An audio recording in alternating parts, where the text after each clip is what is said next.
pattern that we've been seeing on the streets of this country for some time now. Gideon Falter joins me, Chief Executive of the Campaign Against Anti-Semitism. Good afternoon to you. Thank you for joining me. I mean, this is it's becoming something of a dreadful pattern that you and I talk about far too frequently. I'd rather not. I'm sure you'd rather not.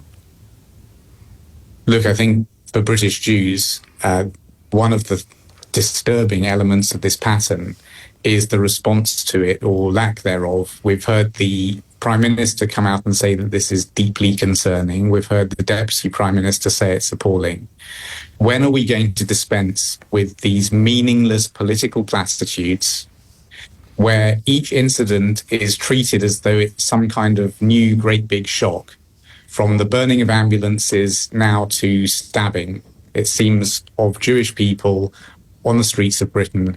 I've been speaking to witnesses. I've been speaking to Shomrim, which is the neighbourhood watch patrol in that area. It's run by members of the Jewish community for the whole community. They deal with everything from drunken disorderly to burglary. Now they're having to detain an attacker themselves. The people who were then on the ground were being treated by paramedics from the Jewish-led volunteer ambulance service Hatzalah, which treats, again, the whole of the neighbourhood. The Jewish community is an example of a community that gives to the whole country, that gives to the whole community as much as we can. And the only expectation that we have is that we be allowed to just get on with our lives just like everybody else in Britain. And this is a deeply patriotic community that has unfortunately lived for decades with the need for extra security and protection just in order to go about our lives. And the expectation that everybody had was that should something like this happen, this unimaginable wave of attacks, day after day after day, that this country would stand up for us, that we would see a mobilization of law enforcement, just as we saw the police, the Crown Prosecution Service, even the judiciary were mobilized in lockstep straight after Southport. But we haven't seen it on this. We haven't seen it for years. We keep having politicians telling us that this is something new. And the question on everybody's lips is, what on earth are you actually going to do about it? How dare you keep telling us that this is some kind of great big new shock and not deliver a single action against these anti-Semitic criminals? Well, you've landed where I began at 1 o'clock, saying, what are we going to do? Beyond the high walls, beyond the security, what are we going to do about this Jew hate spreading in our country?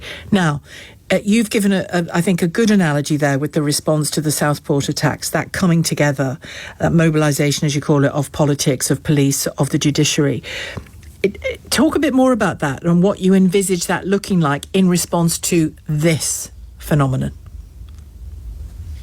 Look, the solutions are very simple. I mean, the Home Secretary today could proscribe Iran's Islamic Revolutionary Guard Corps. As Iran seems to be behind so many of the attacks that have been happening worldwide, but Britain has now become the epicenter of those attacks. Countries around the world, the European Union, Australia, the United States, countries all over the world have been taking action to sanction and proscribe Iran's Islamic Revolutionary Guard Corps. I could literally book out a hall if they would take me tomorrow and hold a fundraiser and recruiting event in central London for Iran's Islamic Revolutionary Guard Corps. It would be complicated. There'd be rules I'd have to observe, but I could do that. And we keep hearing politicians say that the full force of the law is going to be applied against these attackers. And yet we've already seen that someone, for example, who pleaded guilty to setting fire to a synagogue has been allowed to go home on bail. The only bail condition is that he's not to enter a synagogue. He wasn't trying to enter synagogues. He was trying to burn them down. So what it actually looks like is that we need, first of all, the police to start doing their job on public order. Such things as the hate marches going through London need to be put under proper conditions and stopped. They are those people who say, and some on those marches are not full of hate. They are concerned about Palestinians. I've seen the kind of hate that you're talking about as well. What do you say to anyone who goes on those marches? When you call them hate marches, why do you call them hate marches? I call them hate marches because of the kinds of things that we see on those marches. We see people chanting to globalise the Intifada. Which is a call to kill Jews. Phrase, the Intifada is a wave of terrorist violence against Jews. People can look it up and learn what it is. That is now what's happening on our streets. The Intifada has been globalised, and the call to globalise the Intifada came from those hate marches. We've seen people glorifying Hamas and Hezbollah. We've seen people holding up pictures of the Ayatollah saying, choose the right side of history.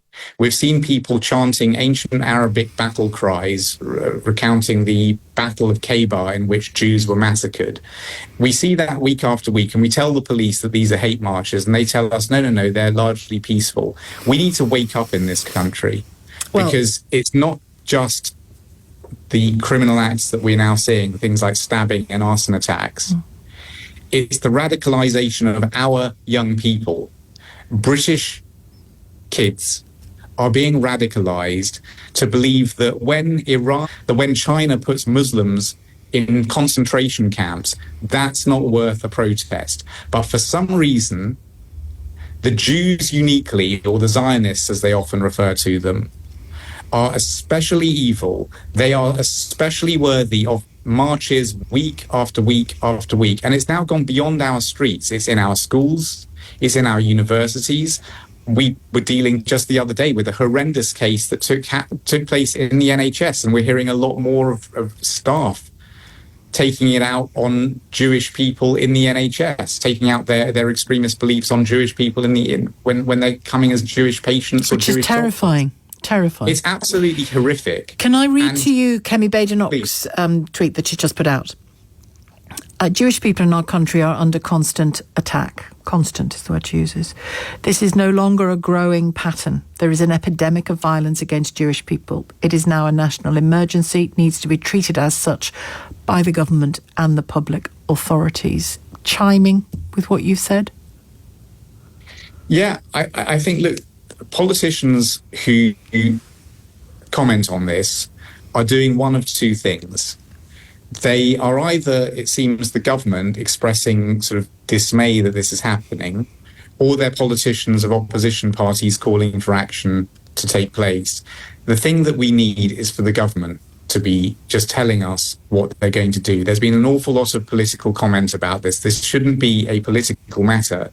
This has got to be a national emergency where a particular community is being targeted day after day in more and more violent ways, and we need our country to take action, and the only people who can make that happen are the government. So we need a lot less sort of statements of support and condemnation. What many of the politicians have said today is, of course, correct, but we need more, yeah. But we need to wake up.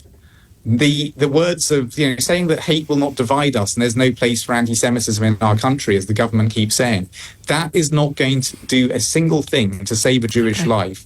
And when it comes down to it, the people who are being radicalized to do this to Jews don't think that they have any great opinion of Britain. They hate Britain.